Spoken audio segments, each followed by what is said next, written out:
Shyamalan's very first film of the new millennium, released in 2000, was Unbreakable. After the huge success of The Sixth Sense, it was questionable whether Shyamalan could shake things up with his next film or whether he would remain a one-hit Hollywood director. We can safely say that with Unbreakable, Shyamalan refuted the latter and has now doubly proved that he is one of the best directors of the millennium and the American film industry, who was still only 30 years old at the time. In his fourth feature film, the director continues what he started with The Sixth Sense. The superhero drama, classified as part mystery, part science fiction, again revolves around the supernatural and also tends to make the viewer think, and also contains many surreal elements. What makes this work particularly remarkable and what makes Shyamalan especially highly respected is his courage in daring to make this film. After The Sixth Sense, the executives at Touchstone Pictures reportedly wanted a much more tangible, down-to-earth film, but despite that, Shyamalan preferred this first. Unbreakable, also set in Philadelphia and filmed in this city, cost $75 million, making it $15 million more than the work of The Sixth Sense. While the latter increased the money spent tenfold, Unbreakable, photographed by cinematographer Eduardo Serra, What Dreams May Come, and edited by editor Dylan Titchener, Boogie Nights, fell far short of this, but still tripled the production costs. The film, which was released in the United States on November 22, 2000, grossed approximately $248 million worldwide, $30 million of which was made in the opening weekend. The theatrical release and commercial duties were mostly handled by Buena Vista and Touchstone. Filming began in April 2000 and ended in November. Unbreakable can also be considered the first part of the East Rail 177 trilogy, which was followed by the movie Split, and then Glass, more than a decade and a half later. The film deals with the story of David Dunn, played by Bruce Willis. David, who had a promising football career in his youth, currently works as a security guard at a stadium in Philadelphia and is on his way home from a job interview in New York when he suffers a terrible train accident. Struggling with a relationship crisis and finding his way, the middle-aged Dunn will be the sole survivor of the disaster that claimed the lives of 130 people. After the tragedy, he is visited by Elijah, Samuel L. Jackson, an extremely intelligent comic book expert who's suffering from a rare disease. The man is convinced that David has superpowers and urges him to reveal his sixth sense, to face his own invulnerability and unbreakability. So, under the influence of Elijah, as well as with the help of his estranged wife, Audrey, Robin Wright, Forrest Gump, and his son, Joseph, Spencer Treat Clark, Glass, who sees his father as almost immortal, our protagonist increasingly discovers his dormant and hidden abilities. It is important to emphasize the excellent supporting performance of the two. It is not an exaggeration to say that, just like last time, Shyamalan, who also appears in the film, has once again managed to find an excellent child actor for the role of the boy who idolizes his father. We should also mention the actress Charlayne Woodard, who plays the role of a mother who wants to help her son suffering from glass bone disease, osteogenesis imperfecta, in every possible way. Also, she is the person who made Elijah fall in love with comics, thanks to him for finding an imaginary world where he can feel strong too.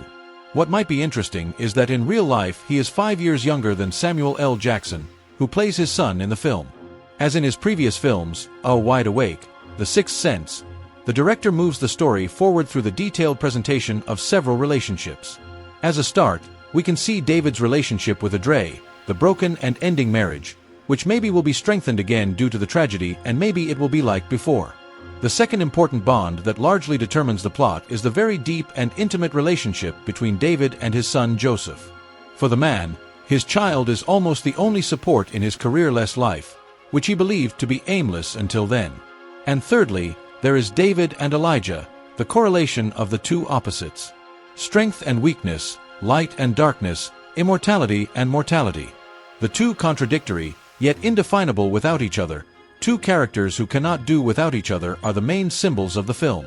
With this film, Shyamalan shows some similarities to the high average of Hindi cinema. The sharp demarcation of good and bad, the use of coincidences, the excessive narration of emotions, and the privileging of moral conflicts over psychological conflicts. All of these can also be found in Unbreakable. The film is often referred to in professional circles as one of Shyamalan's slowest films, and it received criticism that the twist at the end of the movie was not original enough, and some even found some objections in the cinematography and the acting of the actors. It is a fact that, for example, compared to the film that is most often compared to it, The Sixth Sense, it is somewhat slower and the snap at the end of the film doesn't hit as hard as there, but that it would be boring and drawn out simply does not correspond to reality.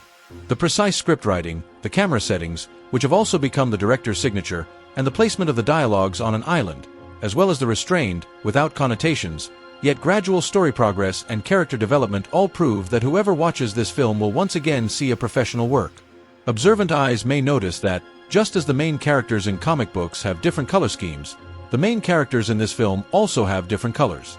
David is usually seen in green or greenish-tinged clothes, while Elijah is dominated by purple. In addition to clothing, these colors also appear on various objects in houses, on wallpaper or even on letter paper. On Shyamalan's part, this is also a seemingly small, yet serious reference and parallel between the world of the comic books and the film. In addition to Willis's usual excellent performance, which is worth highlighting and which is why it is even worth watching the film again, Samuel L. Jackson's almost perfect performance. This might help some impatient viewers to forget the plot holes and the slower unfolding of the story. The two great actors play together here for the third time. Let's not count Loaded Weapon now. They already proved how good they look together on screen, mainly in the 1995 film Die Hard 3. So the plot of Unbreakable is surprisingly simple, since Shyamalan didn't build it as a complete narrative, but as the first act of an origin story that exploded into the length of an entire feature film. Writer and editor Liz Shannon Miller wrote about the film on Collider's website. It really is, and in order to really understand the film, it is worth watching the second and third parts of the trilogy, Split, 2016, and Glass, 2019, which later are also discussed in this book. According to further criticism, the director wants to show too much here, just like in his first film, Praying with Anger, but actually shows too little. Some attribute this directly to Shyamalan's ego and intellect, but there is no doubt that compared to today's, to use the words of Francis Ford Coppola, roller coaster superhero movies, Unbreakable is really more of a slow carousel. It is full of subtle nuances, restrained images and intimate moments, and apart from the last quarter of an hour of the film, there are no really disturbing parts, except perhaps for that particular family scene in the dining room when Joshua tries to find certainty about his father's immortality. Regardless, it is able to keep the viewer curious and interested from start to finish. What I would probably write as a personal negative criticism is the relatively slow progress of the story. In some parts, the viewer would almost expect something to happen or someone to say something, but for long seconds almost nothing happens. The more important drama parts could have been made a little more detailed and more time could have been devoted to them. An example of this is the opening of the film, the train accident itself, which is hinted at by only a few frames, just before it happens, but later in the coverage, we can actually see the scene of the terrible tragedy and the derailed trains thanks to a few aerial shots. Of course, it is also true that with a more detailed presentation of the just mentioned scene and other defining events, the original film length of 1 hour and 46 minutes, which is not a small amount anyway, would probably be much longer. If we examine Shyamalan's fourth direction from a film history point of view, like The Sixth Sense, it certainly serves as a landmark, especially in relation to superhero films. If we look at the closest comic book-based movies in the past, which was the Batman movies of the 90s or the Blade, it was the Unbreakable of the 2000s, which you could say has beyond its age, even if it can't be seen on a typical wall-running, jumping on rooftops, slapping bad guys, comic book hero fantasy. This film, on the other hand, already maintains a much closer relationship with the Marvel or DC universes, which are the current pop culture force, and it is even conceivable that it paved the way before them, helping us to better understand this world later.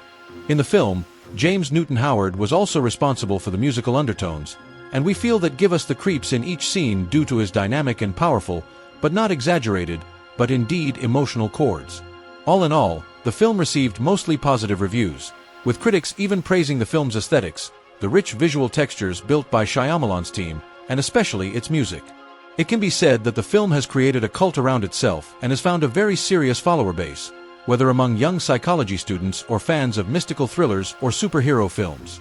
Shyamalan's next, fifth feature film, Signs, similar to his directing of the first two, brings religion back to the screen with some sci-fi elements and thus creates a lasting and unique cinema experience for the audience.